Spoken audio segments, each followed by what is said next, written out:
네, 6월이 시작됐는데 메르스도 시작이 됐습니다.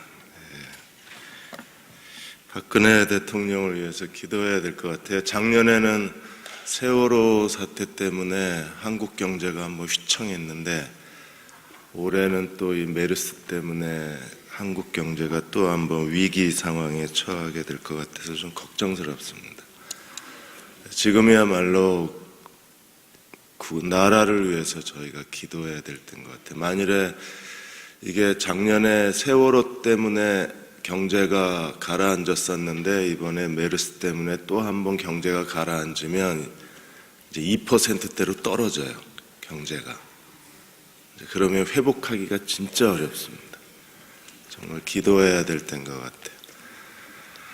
옆 사람하고 인사하겠습니다. 나라를 위해서 기도합시다. 금요 기도에 오시면 더 좋고요 하고 인사하겠습니다.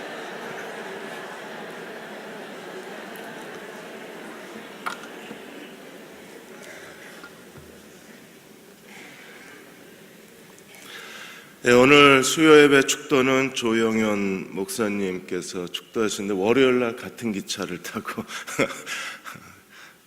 기차 같이 타고 내려왔습니다. 그래서 오늘 조 목사님이 축도해 주시고요. 예배 끝나고 나가실 때 주일날 저도 나가보니까 저기 계단 내려가는데 시간이 많이 걸려서 교제하기는 좋긴 한데 바쁘신 분들은 이 양쪽 옆으로 나가는 습관을 새로 들이셔야 될 것 같아요. 그래서 빨리 나가시려면 이 양쪽 출입구로 나가시고 목사님들도 이쪽에서 인사를 하십시오. 그래서 세 군데에서 목사님들, 전도사님들이 인사를 하셔야 될 것 같아요. 그렇게 협력해 주시기를 바랍니다. 마태복음 6장을 오늘과 금요일 말씀을 같이 나누겠습니다. 메르스 공포 때문에 많이 두려워하고 있는데 3차 감염이 굉장히 긴장 상태였었는데 드디어 3차 감염이 일어났어요. 3차 감염이 일어나면 왜 위험한가 하면 이제 공기 전염 가능성이 있다는 거예요. 3차 감염이 되면. 그리고 3차 감염이 되면 사람 대 사람이 옮기는 거예요. 사람과 사람이 옮기게 되면 그 다음엔 대유행으로 갑니다. 1차, 2차, 3차 그 다음엔 대유행으로 번져가는 거예요. 그래서 이 메르스 쪽에 한국인 의사 전문가가 한 분 계신데 고려대학병원에 계신 송대섭 교수님이 3차가 일어나기는 어려울 거다. 왜냐하면 사람 대 사람의 감염이 되면 바이러스가 생존율이 떨어지기 때문에 3차 감염은 어려울 거다라고 했는데 3차 감염이 되니까 송대섭 교수님도 좀 놀라셨어요. 왜냐하면 이게 바이러스 발견된 지 3년밖에 안 됐고 이게 어떤 변종과 어떤 시스템을 가지고 얘가 유행을 하는지 아무도 모른다는 겁니다. 그런데 걱정하실 필요가 없는 것은 건강한 사람은 이게 메르스 바이러스에 감염이 돼도 그렇게 큰 어려움이 없어요. 이제 만성 질환자가 문제입니다. 그리고 14살 이하의 아이들이 감염된 율이 그렇게 없어요. 한국은 벌써 초등학교 문 닫았죠. 유치원 문 닫았죠. 14세 미만은 감염률이 극히 적다. 굉장히 미미합니다. 그런데도 엄마들은 걱정이 되는 거예요. 이 불안함 때문에 결국 외출을 금하게 되고 사람 많이 모이는데 나가지 않게 되고 이렇게 생활이 점점점 제한적이 되면 경제가 더 무거워지고 어려워질 수밖에 없는 겁니다. 메르스 감염도 참 무섭지만 오늘 그리스도인들에게 더 무서운 증후군이 있는데 그게 외식 증후군입니다. 가면 쓰고 사는 거. 그래서 6장 1절에 사람에게 보이려고 그들 앞에서 너희 의를 행하지 않도록 주의하라. 그리하지 아니하면 하늘에 계신 너희 아버지께 상을 얻지 못하리라. 마태복음 5장에서 우리는 세상의 빛과 소금이어서 세상의 소금으로서 산상팔복, 이게 천국의 성품이라고 그랬어요. 그리스도가 우리 안에 계시고 하나님의 생명이 우리 안에 있는 사람들은 산상팔복 자체가 그 사람의 고유의 성향이 되고 영적 본능이 되고 우리 거듭난 그리스도인들의 하나님의 성품이 된다고 했습니다. 그래서 산상팔복은 배워서 되는 게 아니라 하나님의 생명이 우리 안에 있으면 누구나 다 갖는 거예요. 다 거듭나셨죠? 하나님의 자녀로 다시 태어난 걸 믿으십니까? 그렇다면 산상팔복의 행복이 우리 안에 있어요. 행복하여라 이 사람들은 바로 나예요. 하나님의 생명이 우리 안에 있기 때문에. 그래서 이 산상팔복이 착한 행실로 나타나면 제일 먼저 예수님이 우리가 가르치신 게 뭐냐면 너희 의가 서기관과 바리새인보다 더 나아야 된다는 거예요. 너희 의가 서기관과 바리새인보다 더 나아야 된다. 그리고 5가지 계명을 우리에게 비교해 주셨습니다. 옛사람에게 말한 바 나는 너희에게 이르노니. 그래서 살인하지 말라, 간음하지 말라, 맹세하지 말라, 이 5가지 계명에 대해서 율법이 요구하는 의의 수준, 그러나 그리스도가 요구하시는 의의 수준, 이 5가지를 비교하셨어요.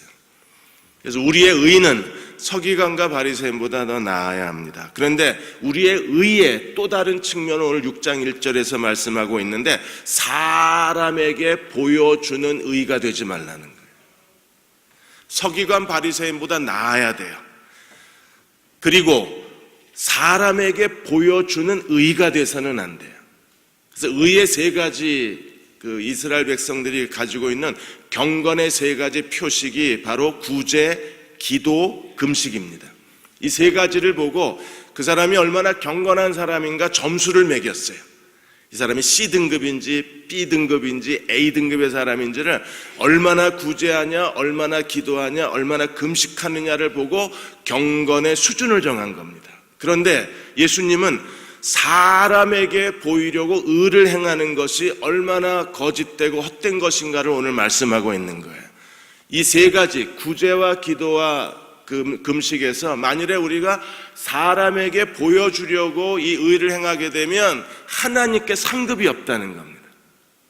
그러면 구제와 기도와 금식은 단순히 경건의 의의 수준일 뿐 아니라 그게 하나님의 상급을 가져오는 하나님께 대한 사역이라는 거예요. 구제도 사역이고 기도도 사역이고 금식도 사역의 한 부분이에요. 경건의 삶의 한 부분입니다. 그래서 우리가 사람에게 보여주려고 자기 의를 행하게 되면 어떤 일이 벌어집니까? 하나님께 상급이 없다는 거예요. 우리의 의의 2가지 측면, 서기관과 바리새인보다 나아야 돼요. 그리고 또 다른 측면, 사람에게 보이려고 가면 쓰고 살면 안 된다는 겁니다. 그래서 오늘 사람에게 보이려고 그들 앞에서 너희 의를 행하지 않도록 주의하라. 주의한다는 것은요, 하루 24시간 감시체제입니다. 1년 365일 감시체제예요. 내가 스스로 나를 경계해야 돼요. 항상 생각하고 살아야 돼요. 여기서 항상 하나님 앞에 여기서 실수하지 않도록 극도로 자기 절제의 그 경건을 우리가 하나님께 드려야 되는 것을 요구하고 있습니다. 그래서 6장 2절에 4절까지가 구제, 5절에서 15절까지가 기도, 16절 17절이 금식. 그래서 이 3가지에서 우리가 사람에게 보여주려고 의를 행하는 사람들을 외식병에 걸렸다 그럽니다. 일단 그리스도인이 외식병에 걸리면 이게 치료가 잘 안 돼요. 그러니까 저희 목사들이 제일 위험해요. 왜냐하면 우리는 교인들 앞에서 목사라고 하는 자의식 때문에 계속 외식병을, 가면을 쓰고 살아요. 그래서 목사는 이렇게 행동해야 된다고 하는 강박관념 때문에 자기 자신을 속이고 계속 교인들 앞에 가면을 쓰고 행동을 합니다. 어느 사이에 가면이 자기 얼굴인 줄 착각하게 돼서 이 사람은 자기 본래의 모습을 잊어버려요. 그래서 기도와 구제와 그리고 금식 면에서 우리가 어떻게 이 외식의 병에서 벗어나서 하나님 앞에 하나님께 상급을 받을 수 있는 의, 구제의 의, 기도의 의, 금식의 의, 하나님께 상급을 받는 의로운 사람이 돼야, 그래야 하나님께로부터 칭찬과 영광과 존귀가 있을 거잖아요. 그래서 우리가 예수님이 뭘 얘기하시는가를 듣고 보여주려는 의가 아니라 하나님께서 상 주시는 의의 사람이 되어야 그 사람이 성숙한 사람이 되는 거예요. 김명옥 목사님께서 이분이 한국의 처음 초대교회에 하나님께서 쓰셨던 많은 목사님들에 대한 이야기를 많이 하셨는데, 이성봉 목사님 얘기도 자주 하세요. 그러니까 이성봉 목사님이 그 한국의 부흥을 가져왔을 때 김명영 목사님이 중학생이셨대요. 그래서 이성봉 목사님에 대해서 그분이 쓰셨는데, 이성봉 목사님은 그리스도의 재림을 굉장히 사모하셨던 분이시랍니다. 그래서 모든 설교에 다 주님의 재림이 들어가 있어요. 그래서 예수님이 재림을 사모하고 예수님의 재림을 기다렸던 분이 이성봉 목사님이셨는데, 그분이 이제 어느 마을에 가서 집회를 하고 잠을 자다가 그 마을에서 방앗간이 새벽에 부당탕탕하고 방앗간이 돌면 예수님이 오신 줄 알고 후다닥 뛰어나서 하늘을 쳐다보셨던 분이 이성봉 목사님이랍니다. 그런 간증을 김명영 목사님이 몇 번을 들으셨대요. 그 정도로 주의 재림을 기다리고 주의 재림을 사모했던 분이셨습니다. 우리가 언젠가 하나님께로 다 돌아가야 돼요. 그리고 하나님의 얼굴을 배워야 합니다. 그때 하나님께로부터 칭찬과 상급이 있어야지, 하나님께로부터 부끄러움을 당하게 되면 그 실패한 인생이잖아요. 그러면 하나님께로부터 칭찬과 상급을 받는 사람이 되려면 우리는 이 외식의 병에서 벗어나서 사람에게 보이려고 하는 이 욕구를 자제할 수 있어야 돼요. 누구나 다 사람에게 보여주고 싶어 합니다. 왜? 인정받아야 되니까. 사람들에게 보여주고 싶어 합니다. 왜요? 그래야 나란 존재가 스스로 가치를 느낄 수 있으니까. 그럼 사람에게 보여주는 게 잘못이냐? 그건 아닙니다.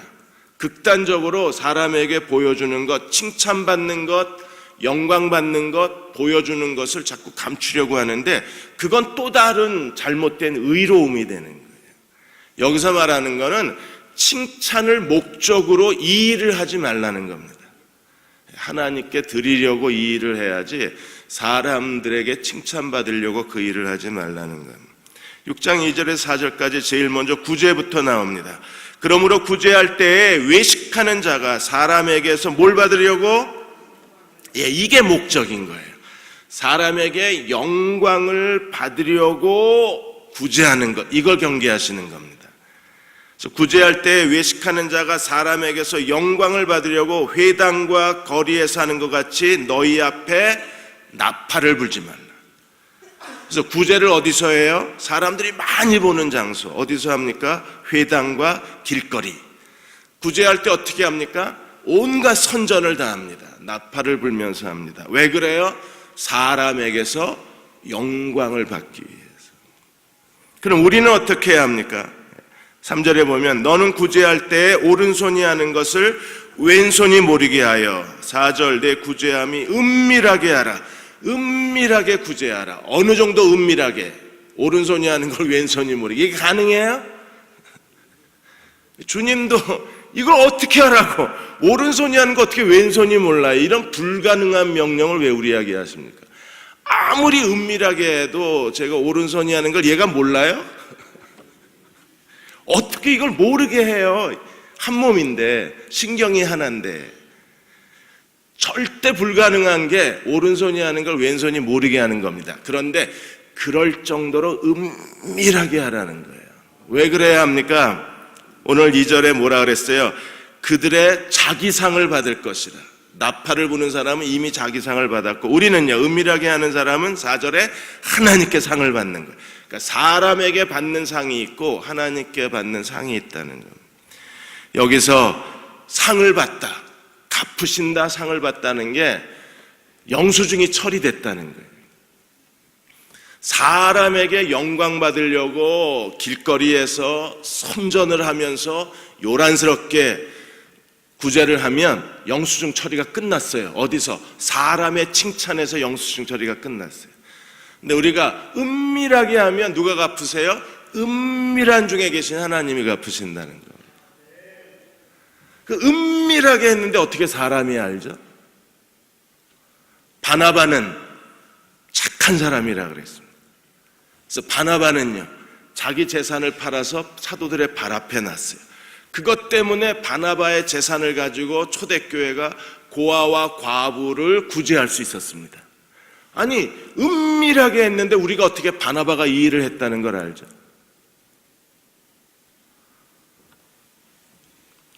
관심이 없으시고, 저는 아니 오른손이 한 걸 왼손이 모르겠는데 로마의 백부장이 회당을 지어주고 유대인들에게 선한 일을 많이 해서 유대 장로들이 예수께 나와서 뭐라 그랬어요?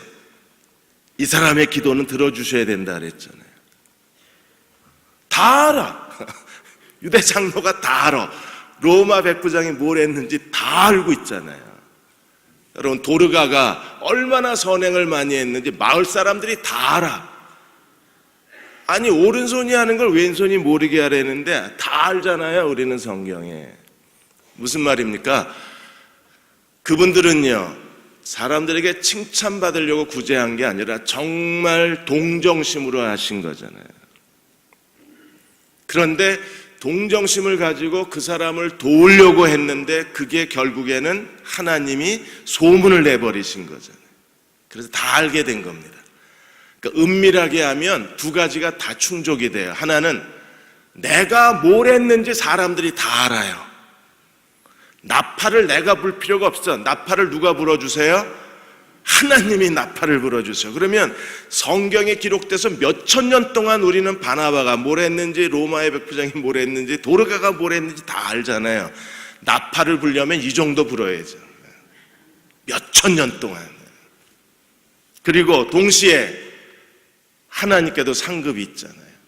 그래서 바나바를 하나님이 갚아주시고, 로마의 백부장을 갚아주시고, 도르가를 하나님이 갚아주시고, 하나님이 갚아주시는 상급도 넘치는 거예요. 제가 오늘 아침에 모란봉교회 아침마다 그 서양난 자매가 탈북자들의 소식을 기도 제목으로 올려요. 오늘은 정말 마음이 아프더라고요. 21살 된 그 자매인데 이게 결핵이 걸린 겁니다. 중국까지는 탈북을 했는데 아마 결핵이 걸려서 중국의 병원에서 결핵 치료를 받고 있는 것 같아요. 사진이 이렇게 나왔는데 자세히 보지는 않았는데 뭐 다 삐쩍 말랐더라고요. 결핵 환자가 늘 그런 것처럼. 이 아이가 중국에서 결핵 치료가 안 되니까 한국은 결핵 치료 금방 하잖아요. 그리고 한국에 오고 싶어 하는데 이게 500만 원이 벌써 그 병원비가 500만 원이 넘는 거예요. 그러니까 이 돈이 없으니까 이 아이를 볼모로 잡고 병원이 이 아이를 놔주지를 않는 겁니다. 이 아이는 아마 그 누군가가 이 중국에 계신 분이 뭐 메일을 했는지 전화를 했는지 연락을 한 것 같아요. 500만 원이 없어서 한국에도 못 오고, 한국에만 오면 살 것 같은데 올 수도 없고. 그러니까 그 아이가 제발 나 좀 살려주세요. 아마 그렇게 얘기를 한 것 같아요. 제 마음이 그걸 읽으면서 너무 무거웠습니다. 일단은 이제 병원 쪽에다가 선교사를 보내서 사실 여부를 확인을 하고, 만일에 사실이라면 도와주고 싶은 마음이 드는데, 이 사람을 데리고 오는 그냥 병원비만 갚는다고 되는 게 아니라 또 데려오는 비용, 데리고 와서 여기서 또 살아가는데 필요한 것들, 누군가가 그걸 옆에서 도와줘야 되는데 그게 너무 마음이 아픈 거예요. 무겁고. 교회 돈을 이런 데 써야 되는 거 아닌가 하는 생각도 많이 들고, 왜 이런 거를 도와줄 수 없을까, 제 자신의 무능이 너무 한심하기도 하고, 이렇게 기도만 하는 게 다인가, 이것밖에는 할 수 없나 하는 한심한 생각이 아침서부터 계속 제가 한심한 거예요. 이렇게밖에 할 수 없나, 뭔가 좀 이렇게 도움이 필요한 사람들, 도와줘야 될 사람들에게, 그 사람들을 우리가 다 책임질 수 없지만 그러나 우리에게 알려진 사람들, 연결된 사람 정도는 책임질 수 있는 교회 구조가 되고, 그런 대흥교회 교인들이 되고, 이 일에 기쁘게 함께 헌신해 줄 수 있는 그런 하나님의 사랑의 공동체가 되면 하나님께서 우리 교회를 얼마나 축복해 주실까, 그리고 우리는 하늘나라에 얼마나 상급이 많을까. 지금 제가 나중에 듣고서 감사한 분들이 너무 많아요. 보이지 않게 은밀하게 사람들에게 알려지지 않게 이렇게 선한 일을 행하시는 분들이 참 많이 계십니다.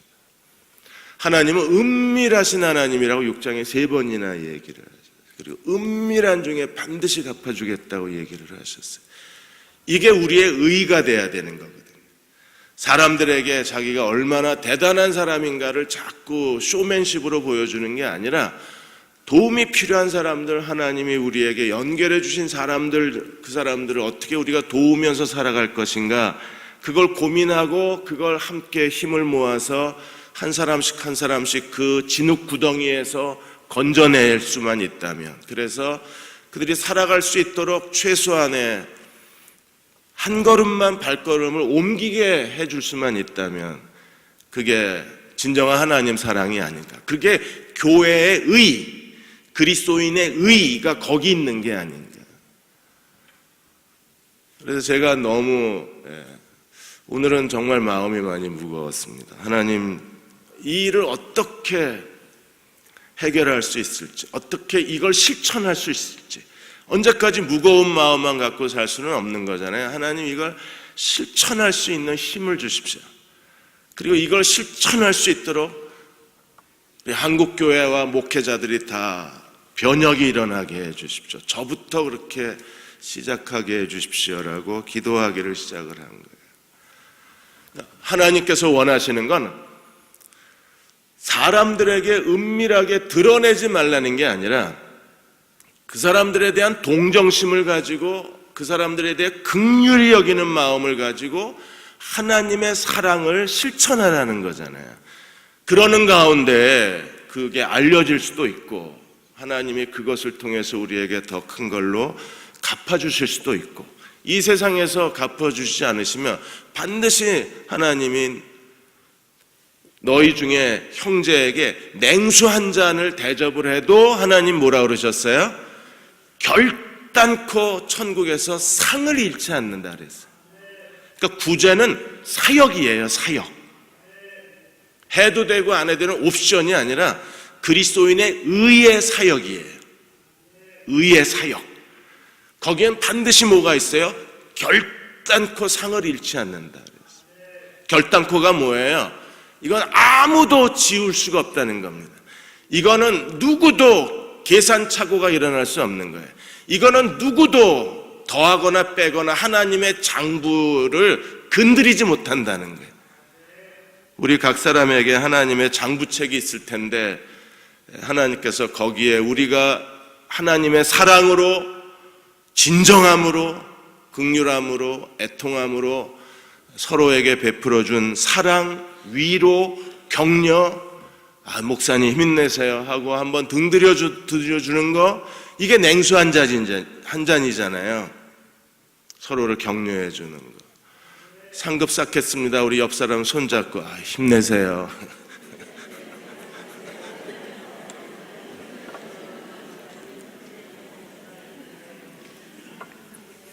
동시에 지금 어떤 일이 벌어졌습니까? 천국에서 영수증 처리가 됐어요. 천국에서 영수증 처리하세요. 사람들에게 칭찬받는 걸로 영수증 처리하지 말고 천국에서 영수증 처리하셔야 돼요. 두 번째로 기도에 대해서 5절에서 15절까지 말씀을 하셨습니다. 기도도 똑같이 말씀하십니다. 5절에 또 너희는 기도할 때 외식하는 자와 같이 하지 말라. 그들은 사람에게 보이려고 회당과 큰 거리 어귀에 서서 기도하기를 좋아하느니라. 누구에게 보이려고? 사람에게 보이려고. 그래서 어디서 기도한다고요? 회당과 큰 사거리에서, 서대문역 사거리에서, 오룡역 사거리에서, 거기서 크게 기도를 하는 거예요. 그 사람들은 어떻게 됩니까? 그들은 자기의 상을 이미 거기서 영수증 처리 띠리릭 하고 영수증 처리가 된 거예요. 그런데 우리는 어떻게 기도해야 합니까? 6절에 하나님이 원하시는 의의는 뭐예요? 너는 기도할 때 내 골방에 들어가 문을 닫고. 왜 문을 닫아요? 보이지 말라고. 문을 닫는 게 무슨 큰 의미가 있는 게 아니라 아무도 못 보게 하라고요. 문을 닫고, 그리고 은밀한 중에 계신 내 아버지께 기도하라. 은밀한 중에 보시는 내 아버지께서 갚으시랴. 여러분, 여기서는 기도 응답에 대한 얘기를 하는 게 아니라 기도의 상급에 대한 얘기를 하는 거예요. 우리가 기도의 두 가지 측면이 있습니다. 하나는요, 기도해서 하나님께 응답받는 것, 이게 기도의 한쪽 측면이에요. 또 하나는 하나님과의 교제, 하나님과 오랜 교제를 통해서 우리가 하나님 앞에 말씀과 기도로 하나님과 오랜 시간을 같이 보내는 것, 이게 기도의 상급으로 쌓이는 거예요. 그래서 나중에 하나님 앞에 갔을 때 기도가 응답된 건 이미 끝난 거잖아요. 응답됐으니까. 거기서 기도는 해결이 된 건데, 기도의 상급은 다른 문제예요. 기도의 응답은 다 해결이 된 겁니다. 하나님이 도와주셔서 그 기도가 응답됐어요? 끝이에요. 기도 수첩에서 지워버리는 거니까. 그런데 기도의 상급은 내가 얼마나 하나님 앞에 기도하느냐가 기도의 상급으로 그대로 천국에서 영수증 처리가 되는 거예요. 우리는 언제만 기도합니까? 필요할 때만. 도움이 필요하고, 무슨 하나님이 119예요. 도움이 필요할 때. 응급실처럼 아플 때. 그 다음에 급하게 무슨 도움이 필요할 때 112 경찰에게. 그래서 우리가 기도할 때는 대부분 경찰이거나 소방관이거나 응급실이거나 아니면 무슨 퀵 서비스거나 이런 것들. 이럴 때 기도하잖아요. 그거는 응답의 문제입니다. 그런데 평소에 하나님을 사랑해서 사도들처럼 하루 3번 시간을 정하고 기도하고, 바울처럼 쉬지 않고 하나님 앞에 기도하고, 그 사람들은요, 기도의 상급인 거예요. 그래서 이 기도의 상급의 문제를 지금 우리에게 다루고 있는 겁니다. 만일에 급할 때만 기도하고 평소에 주님을 사랑해서 주님 앞에, 보좌 앞에 엎드려서 겸손한 마음으로 하나님 앞에 기도하지 않는 사람들은 천국에 가면 상급이 하나도 없어요. 그래서 기도는 사역이에요. 기도는 하나님의 일입니다. 우리 하나님의 일을 감당하는 사람이 되려면 기도하는 사람이 돼야 돼요. 매일 아침 하나님과 지속적 교제를 통해서 기도로 하나님을 섬기는 사람들은 천국에 기도의 상급이 쌓여지는 거예요. 뉴욕의 갈보리 교회, 유명한 갈보리 교회에 사역을 하셨던 존 R. 스트레이턴 목사님이 계신데, 이분 아주 뛰어난 설교자로 미국인들에게 존경을 받았습니다. 그래서 이분이 어떻게 목사가 됐느냐는 그 질문에 항상 똑같은 간증을 하시는데, 이분의 집에 흑인 가정부가 한 분 계셨었어요. 밀리라는 이름을 가진 흑인 가정부가 있었는데, 어느 날 어머니가 이제 병원에 입원을 하고 집에 아무도 없고 애들끼리 놀다가 이제 잠잘 시간이 돼서 다 침대에 보내고 이제 밀리 아줌마도 자기 숙소로 갔는데, 애들이 일어나가지고 아줌마를 놀려주려고 몰래 아줌마 숙소 있는 데로 이놈들이 간 겁니다. 그래서 아줌마를 놀려주려고 문틈을 싹 열었는데 밀리 아줌마가 기도하는 모습을 본 거예요. 그 기도하면서 그 병원에 입원하고 있는 이 목사님의 어머니, 그리고 자기들의 아이들의 이름을 다 불러가면서 거기서 눈물로 기도하는 밀리 아줌마 앞에서 이 아이가 굉장히 큰 감동을 받습니다.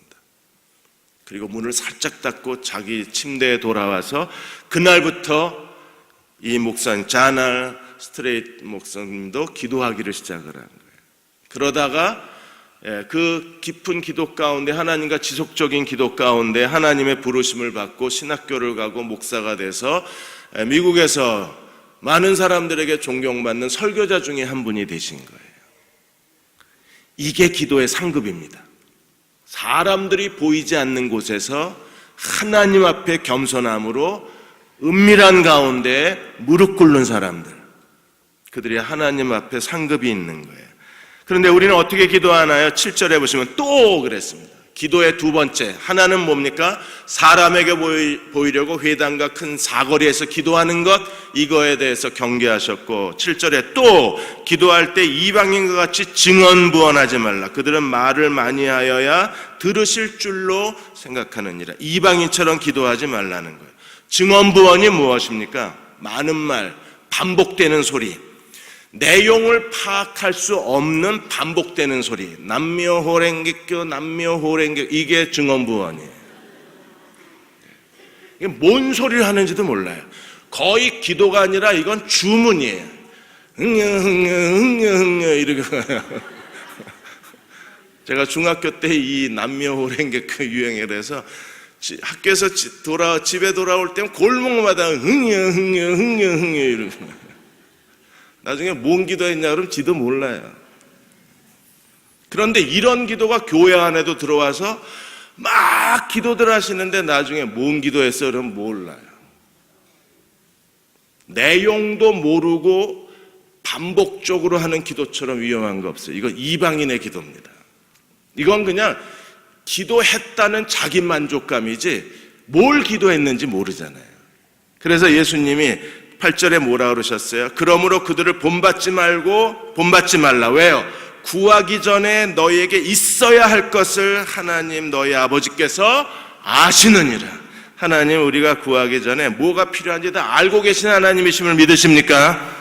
그렇기 때문에 중언부언하지 말라는 거예요. 이렇게 하지 말라는 거예요. 그럼 어떻게 기도해야 합니까? 이 사람들은 기도의 양을 채우는데 급급하는 거야. 말을 많이 해야 하나님이 들으시는 줄 알고 뜻도 알지 못하는 말을 막 쏟아냈고 자기가 무슨 말을 했는지 자기 마음에 열매가 없는 거예요. 기도는 반드시 자기 마음에 열매가 맺어져야 되는 겁니다. 어떻게 기도하라고 하셨어요? 9절에서 15절까지 가르쳐 주신 게 바로 13절까지 가르쳐 주신 게 주기도문의 내용입니다. 그래서 너희는 이렇게 기도하라. 어떻게 기도해야 돼요? 제일 먼저 하나님께 대한 기도. 하늘에 계신 우리 아버지여, 이름이 거룩히 여김을 받으시오며 나라의 임하옵시며 뜻이 하늘에서 이룬 것 같이 땅에서도 이루어지이다. 하늘을 땅으로 가져오는 것, 이게 기도예요. 그래서 기도는 사역입니다. 하나님의 이름, 하나님의 나라, 하나님의 뜻, 이게 하늘에서 완성이 됐지만 아직 땅에서는 완성이 되지 않았습니다. 그러므로 우리의 기도는 명확한 기도여야 돼. 우리의 기도는 사역이어야 합니다. 어떤 사역이요? 하나님의 이름이 하늘에서 존귀한 것처럼 땅에서도 하나님의 이름이 거룩히 여김을 받으시도록. 세상 사람들은 하나님의 이름을 함부로 말합니다. 하나님의 이름을 더럽혔습니다. 하나님의 이름을 온갖 오물을 끼얹었습니다. 이렇게 더럽혀진 하나님의 이름이 이 땅에서 다시 거룩히 여김을 받도록 만들어주는 것, 우리의 기도밖에 없는 거예요. 우리가 기도해야 될 이유가 여기에 있어요. 뜻은 하나님의 뜻이 이미 하늘에서 이루어졌습니다. 왜 우리 인생 가운데 이 땅에서 하나님의 뜻이 이루어지지 않나요? 우리가 기도해야 하나님이 일하시는 거예요. 기도하지 않으면 하나님이 일하지 않습니다.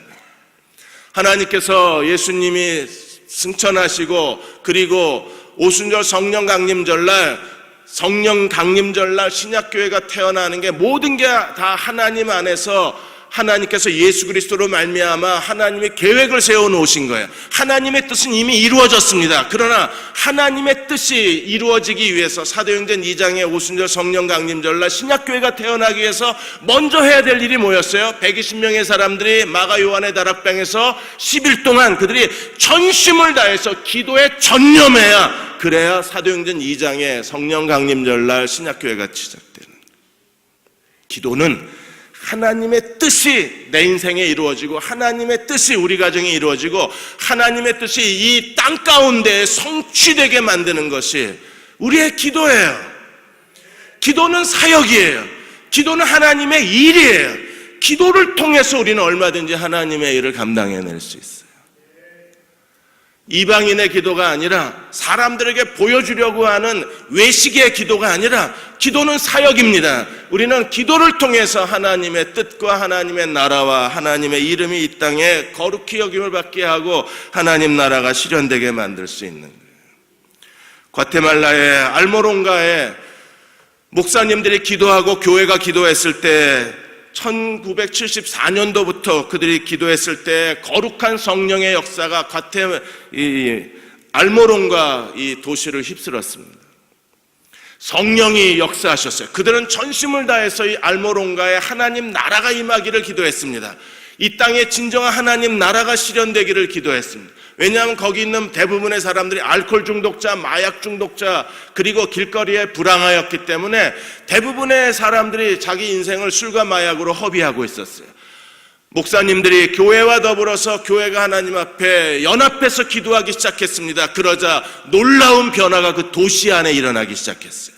사람들이 회심하기 시작하고 그 알모론가의 대부분의 사람들 90%가 다 크리스찬으로 거듭나는 성령의 역사가 일어납니다. 그리고 1988년에 마지막 교도소가 문을 닫아요. 모든 술집이 다 문을 닫았습니다. 그리고 그 술집 중에 일부는 교회로 개조가 됐습니다. 성령의 강력한 역사가 그 땅을 휩쓴 거예요. 어떻게? 교회가 기도했을 때, 기도가 사역이 되자 하나님이 일하시기 시작한 거예요. 우리도 사역으로서의 기도자가 되었으면 합니다. 사역으로서의 기도하는 사람만 하나님이 찾아내실 수 있다면, 하나님 나라와 이름과 그 뜻을 위하여 기도하는 종들이 있다면, 단순히 우리의 일상적인 문제만 붙들고 기도하는 게 아니라 하나님 나라와 하나님의 이름과 하나님의 뜻을 붙들고 기도하는 기도의 사역자, 기도하는 사람이 아니라 기도의 사역자를 찾아내시면 하나님이 이 세상을 변화시킬 수 있는 거예요. 이렇게 하나님의 이름을 기도하고 그 다음에는요, 우리의 필요를 위해서 기도하는 겁니다. 그래서 11절에 보시면 오늘 우리에게 일용할 양식, 하루의 생존에 필요한 것, 우리는 매일매일 하루의 생존에 필요한 일상적인 모든 것을 하나님께 의탁해야 돼요. 그래서 일용할 양식을 주옵시고, 그 다음에 12절 우리에게 죄 지은 자를 사하여 준 것까지 우리 죄를 사하여 주옵시고, 용서, 먹는 거, 양식, 그 다음에 용서, 그 다음에 13절 우리를 시험에 들지 말게 하옵시고 다만 악에서 건져내어 주옵소서. 하나님은 매일에 우리에게 필요한 일용할 양식을 주시고 40년 동안 이스라엘 백성에게 만나를 먹이신 하나님이, 하나님께서 구원하신 자기 백성을 이 세상에 살아가는 동안에 우리에게 일용할 양식을 주시는 하나님이심을 믿어야 합니다. 그래서 너희는 이방인처럼 무엇을 마실까 무엇을 먹을까 입을까 구하지 말라 그러셨잖아요. 하나님이 더하여 주신다. 근데 어떻게 하나님이 더하여 주십니까? 우리에게 일용할 양식을 주옵시고 기도하셔야 돼요. 그리고 일용할 양식만큼 중요한 게 무엇입니까? 자책감이 없어야 돼요. 용서하지 않으면 우리 마음에 자책감이 들어요. 여러분, 양심에 상처가 생기고 누군가를 용서하지 못하고 누군가와 관계가 악화되고 누군가에게 상처를 주고 내 마음도 상처를 받으면 그 다음에 어떤 일이 벌어지느냐 하면, 마음에 상처가 생기고 용서하지 않는 순간에 믿음이 다 세어버려요. 순식간에 세어져 버려요. 용서하지 않는 마음이 생기면, 사람에 대해서 마음이 불편해지면 무릎을 못 꿇어요. 그리고 사람에 대해서 불편해지면 그 다음에 뭐가 덮칩니까? 시험이 덮치는 거예요. 그래서 양식, 용서, 시험, 요게 세 가지가 한 세트가 돼서 우리 하루의 삶에서 가장 중요한, 매일의 삶에서 우리가 하나님의 하루를 하나님께 의탁하는데 가장 기도해야 될 세 가지가 양식, 용서, 시험 문제입니다. 우리를 시험에 들지 말게 하옵소서. 그 말은 무슨 뜻입니까? 마귀의 소나기에서 벗어나게 해주십시오. 우리가 원치 않는 일들이 우리 앞에 일어나지 않게 해주십시오. 우리가 원치 않는 일이 일어나는 게 왜 일어나요? 그게 마귀의 시험이잖아요. 마귀의 유혹이잖아요. 우리가 원치 않는 일이 일어나지 않게 해주십시오. 그게 시험에 들지 말게 하옵시고 우리를 어디서 벗어나게 해주어요? 하나님의 강력한 보호하심으로 마귀의 소나기에서 벗어나게 하여 주옵소서. 일용할 양식과 시험 중간에 용서가 끼어 있다는 게, 이게 우리의 마음을 두렵게 하는 겁니다. 사람을 용서하면 하나님께 자기를 의탁할 수 있어요. 그는요, 일용할 양식을 걱정하지 않습니다. 우리가 사람에 대한 용서가 있으면 마귀가 더 이상 우리를 못 건드립니다. 왜요? 하나님의 보호 아래 있기 때문에. 용서에 대한 건 또 나와요. 14절 15절에 보시면 기도에 대해서 말씀하시고 주님이 14절 15절에 또 가르치고 계신 게, 너희가 사람의 잘못을 용서하면 너희 하늘 아버지께서도 너희 잘못을 용서하시려니와 너희가 사람의 잘못을 용서하지 아니하면 너희 아버지께서도 너희 잘못을 용서하지 아니하시리라. 주기도문을 가르쳐 놓고 예수님이 또 용서에 대해서 가르쳤습니다. 왜요? 기도에 제일 중요한 게 용서기 때문에. 용서가 안 되거나 용서가 더디거나 용서가 약화되면 기도가 다 멈춰요. 더 이상 기도할 수가 없어요. 기도해봐야 증언부언하는 거예요. 기도해봐야 우리 하나님이 응답하시는 확신도 없는 거예요. 제일 무서운 건 뭐냐면 용서하지 않으면 하나님 앞에 무릎 꿇을 수가 없어요. 영적 그 체력이 순식간에 쇠약해져요.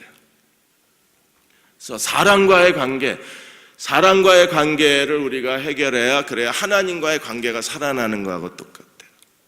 제일 무서운 게 사람과의 관계가 참 무서운 것 같아요. 그리고 무엇보다도 용서할 수 없다는 게 참 우리 마음을 아프게 하는. 그래서 용서의 문제가 잘 해결이 되지 않기 때문에, 그래서 용서하는 마음이 없으면 하나님 왕국의 모든 사역이 다 파괴된다고 말합니다. 잔 스타트는 이렇게 말합니다. 만일에 우리가 용서하지 않으면 사탄에게 우리 마음을 내어주는 것과 똑같대요. 너 가지라고. 저는 이 글을 읽고 마음이 정말 아팠습니다. 아, 이 정도구나. 용서하지 않는 건 내 마음을 마귀한테 주면서 너 가져! 이러는 거래요. 근데 성경이 지금 그렇게 증언을 하고 있잖아요. 근데 용서하기 어려운 사람들이 우리 주변에 너무 많이 있는 거예요. 그럼에도 우리가 용서해야 합니다. 왜요? 용서에 실패하면 기도의 실패자가 돼서. 그리고 용서에 실패하면 이게 마귀가 계속 장난질을 하는 거예요. 한 발자국만 옮기면 시험 이러면요. 어떻게 힘들어서 살겠어요. 우리 하나님 앞에 기도해야 합니다. 하나님, 용서의 힘을 더해달라고 우리가 기도하고 주님이 우리를 용서해 주시라고 우리가 요청해야 되는 이유가 여기에 있어요. 하나님께서 우리 마음에 용서하는 마음을 주시고, 그리고 용서를 통해서 하나님 앞에 나아갈 때마다 하나님께서 기도에 응답하시는 종들이 되게 해주시기를 주의 이름으로 축원합니다. 유기성 목사님이라고 계신데, 이분 셋째 동생이 의사인데 선교사로 자원을 해갔어요. 그래서 선교사로 자원해 가는 날에 유기성 목사님이 이제 기도해 주러 갔는데 동생을 위해서 기도해 주다가 그런 생각이 들었답니다. 얘는 왜 의사인데 여기서 살면 돈도 많이 버는데 왜 선교사로 나가려고 그럴까? 그래서 동생을 위해서 잠시 기도를 했대요. 하나님, 동생이 지금 선교사로 나가는데 동생이 왜 저렇게 선교사로 나가려고 그러는지 제가 같은 마음으로 기도할 수 있게 마음을 같게 해 주십시오. 왜? 같은 마음으로 기도해야 그게 진정한 축복이잖아요. 그래서 동생하고 같은 마음을 주셔서 동생을 축복하게 해 주십시오라고 기도를 했는데, 그때 하나님께서 그 유기성 목사님에게 그런 느낌을 주셨대요. 동생은 천국을 보았느니라. 천국을 봤으니까 여기서 의사로서의 그 안정된 삶, 편안한 삶 다 포기하고 원주민들에게 의사로 들어가는 거잖아요. 그래서 유기성 목사님도 기도했답니다. 저도 천국을 본 마음으로 제 동생을 축복할 수 있게 해주십시오. 우리가 천국을 본 사람들은요, 정말 힘들지만 용서할 수 있어요. 그리고 기도할 수 있어요. 그래서 구제도 우리의 의의 사역이 되고 기도도 우리의 의의 사역이 되면 누가 갚아주세요? 하나님이 갚아주시는 거예요. 그러한 저와 여러분이 되시기를 주의 이름으로 축원합니다.